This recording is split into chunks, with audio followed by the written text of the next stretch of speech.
We're on our way to an undisclosed secret location, escorted by Sony Computer Entertainment Security, to meet the newest member of the PlayStation family. With the formal announcement at this year's E3, everyone wants to get their hands on the new PSP Go. And that's exactly what we're going to do. We just don't know where yet. Nice suit.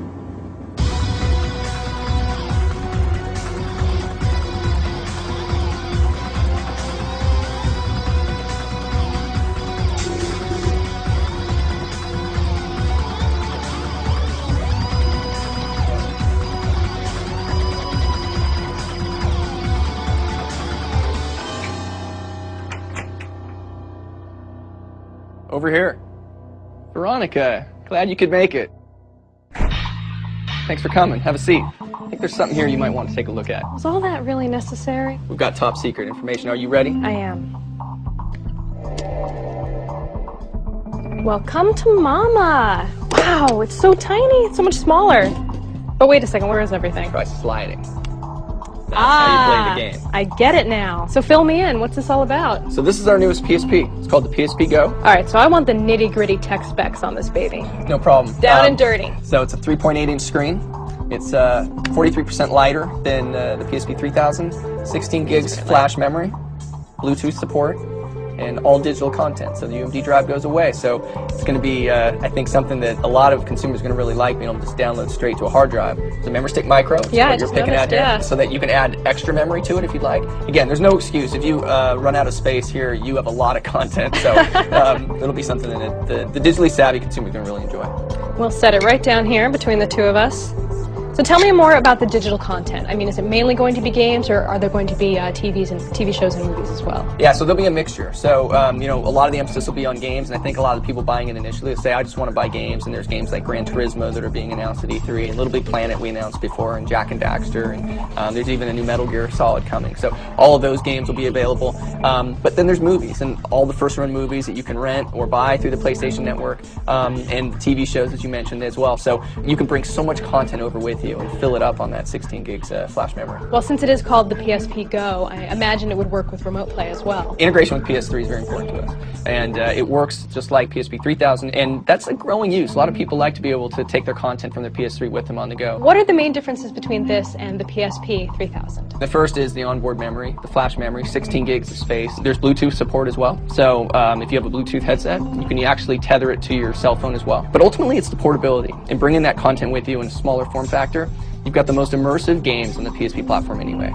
Now you've got a smaller unit to do it with. Is this going to replace the PSP 3000, or can you still get one of those if you want to? It won't replace the 3000. We're going to keep them both on the market. So if you're a consumer and you say, you know what, I really like tangible products, I like the disc, you can go out and get the 3000 and purchase UMD discs and movies and games with that.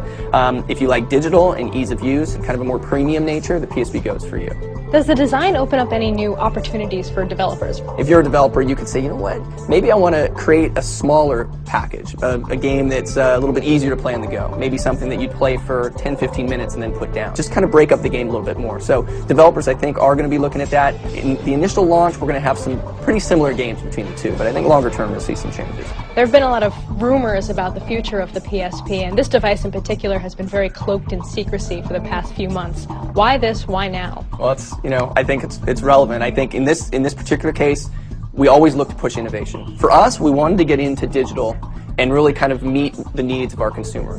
More and more consumers are going online to purchase music, and they're starting to purchase games, and they're purchasing some movies. We always want to be ahead of that curve. We look at each of our products as 10-year life cycle products, so this needs to live on. Our view of the world is, you know, digital is going to become more and more important as we go along here, and ease of use factors make it that much more important. Does it speak to Sony's long-term strategy to have downloadable content as opposed to hard media? We're going to look at kind of a shared strategy there, actually. Hard media, tangible goods have their place, and I think that many consumers say, you know what, I'd really like to be able to just hold that disc. But there's certainly a growing segment culturally that want to be able to have digital goods. They've grown up with being able to download movies and music, and now they can download games. This is clearly the start of something really cool with the PSP Go. Where do you see it going in the future? There's a lot of back-end service and support that we'll be putting against it that I think will really excite the base. There's obviously all the games that are coming from disc that'll be available on PlayStation Network, but it's also new IP, new product, new games that are available, only for download. Our focus is really on working with developers, ensuring that they look at the usage model for the Go, and then looking at the services that are going to be available and kind of accentuating those services for how someone would use Go. When are we going to see this available? I think a lot of people have been asking about when it's going to come and when we're going to actually make our push towards digital. So it is finally here. It's coming this fall. We think it's going to be a huge product for us. Am I looking at the only one in existence right now? Actually, got a second one. Well, well, well. Put Gran Turismo on there for you. Core viewers know I'm not very good at driving games, but I'll give it a go. Good, let's play.